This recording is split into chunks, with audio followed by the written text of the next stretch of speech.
Hello everyone, কেমন আছেন আপনারা সবাই? আসসালামু আলাইকুম। প্রতিদিনের মতো আরেকটি ভিডিও নিয়ে হাজির হলাম আপনাদের মাঝে। আজকে আমি দুপুরে রান্না করব পালং শাক দিয়ে তেলাপিয়া মাছ। তো তেলাপিয়া মাছগুলো কিন্তু অফ ক্যামেরাতে আমি সুন্দর করে ছোট ছোট করে কেটে লবণ দিয়ে ধুয়ে আবার লবণ মেখে নিয়েছি। তারপরে আজকে দুপুরে আবার আমি আরেকটু সিম আলু কপির ডাঁটাও ভাজি করব। তো পালং শাকটা রান্না করব, সেটাই আমি কিভাবে আমার স্টাইলে রান্না করি সেটাই আপনাদের সাথে শেয়ার করব। তো পালং শাক রান্না করব আমি তেলাপিয়া মাছ দিয়ে। তো এখানে মোটা মোটা করে দুইটা ছোটো মাঝারি সাইজের আলু কেটে নিয়েছি, আর 100 গ্রাম সিম আর কি মাঝখান দিয়ে 2 ফালটি করে ঠুমা করে কেটে নিয়েছি। আর পালং শাকগুলো অফ ক্যামেরাতে কেটে ধুয়ে নিয়ে তারপরে চুলার পরে চলে আসলাম।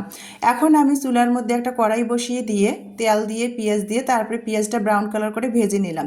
তারপরে এখানে হলুদের গুঁড়ো, জিরা ধনিয়ার গুঁড়ো, মরিচের গুঁড়ো, তারপরে এখানে আমি কাঁচামরিচের পেস্ট, রসুন বাটা আর এখানে স্বাদ মতো লবণ সব কিছু একসাথে দিয়ে আমি মশলাটা কষিয়ে নিয়েছি। মশলাটা কষিয়ে নিয়ে যখন তেলের উপর মশলাটা উঠে গেছে, তারপর লবণ দিয়ে যে মাছটা মেখে রেখে দিয়েছিলাম সেই মাছটা কিন্তু আমি এখানে মশলার মধ্যে দিয়ে দিয়েছি। দিয়ে ভালো করে মাছটা কিন্তু এপিট উপিট করে আমি 3 মিনিট করে কষিয়ে সামান্য আর কি 1 টেবিল চামচ পরিমাণ পানি দিব। দিয়ে মাছটা আর কি ভালো করে মাছের ভিতর যখন মশলা ঢুকে যাবে আর মাছটা যখন কিছুটা আর কি মাছের ভিতর লবণ ঝালটা ঢুকে যাওয়ার পর ভালো করে আবারও মাছটা কষিয়ে নিয়ে তারপরে কিন্তু মাছটা এখন তুলে রাখবো। মাছটা তুলে নিয়ে তারপরে কিন্তু ওই মশলার মধ্যে কিন্তু আমি সিম আলুটা কষিয়ে নিব। তো এই যে দেখেন কিভাবে আমি মাছটা আর কি কষিয়ে নিলাম মশলার মধ্যে। আর শাক দিয়ে কিন্তু এভাবে মাছ রান্না করলে, বিশেষ করে পালং শাক দিয়ে, যে কোনো মাছ এভাবে পালং শাক দিয়ে রান্না করলে কিন্তু খুবই মজা লাগে। আমার পরিবারে তো এভাবে শাক দিয়ে আর কি পালং শাক দিয়ে মাছ খায়। পালং শাক কিন্তু এমনি ভাজি তারা খায় না। তো এই যে দেখেন আমি আমার স্টাইলে কীভাবে মাছটা 3 মিনিট 6 মিনিট করে ভালো করে কষিয়ে নিলাম, প্রায় আর কি সিদ্ধ হয়ে এসেছে। এখন মশলা থেকে মাছগুলো আমি আলতু আলতুভাবে তুলে নিব, নিয়ে তারপরে ওই মশলার মধ্যে আমি আর কি সিম আলুটা দিয়ে দিব। তো দেখেন আমি কিভাবে মাছটা তুলে নিচ্ছি আর কি। আর এভাবে শাক দিয়ে মাছ রান্না করলে ভালো লাগে। মাছ যদি ভেজে শাক দিয়ে রান্না করা যায় না, ওই তরকারিটার টেস্টটা কিন্তু আলাদা হয়ে যায়।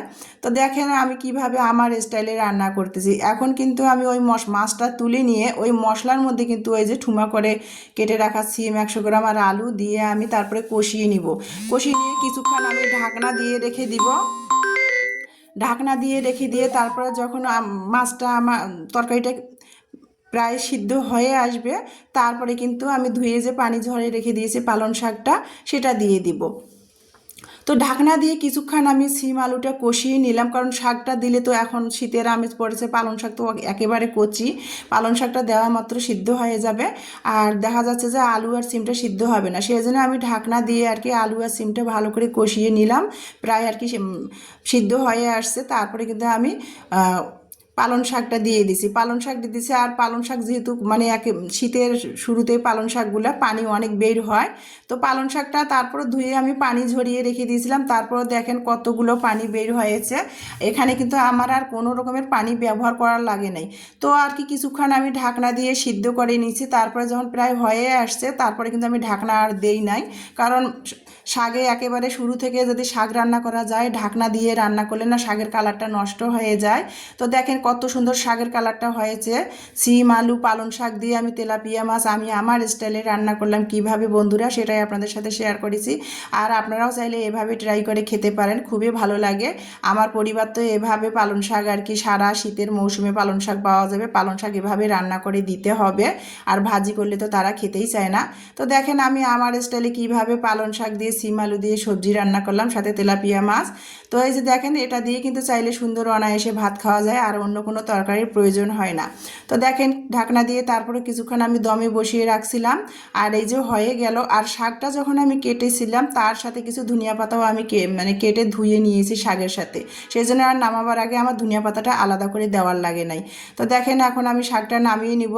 আর দেখা যাচ্ছে শাকটা ঝোল ঝোল, ঠান্ডা হলে কিন্তু এটা একটু টেনে যাবে।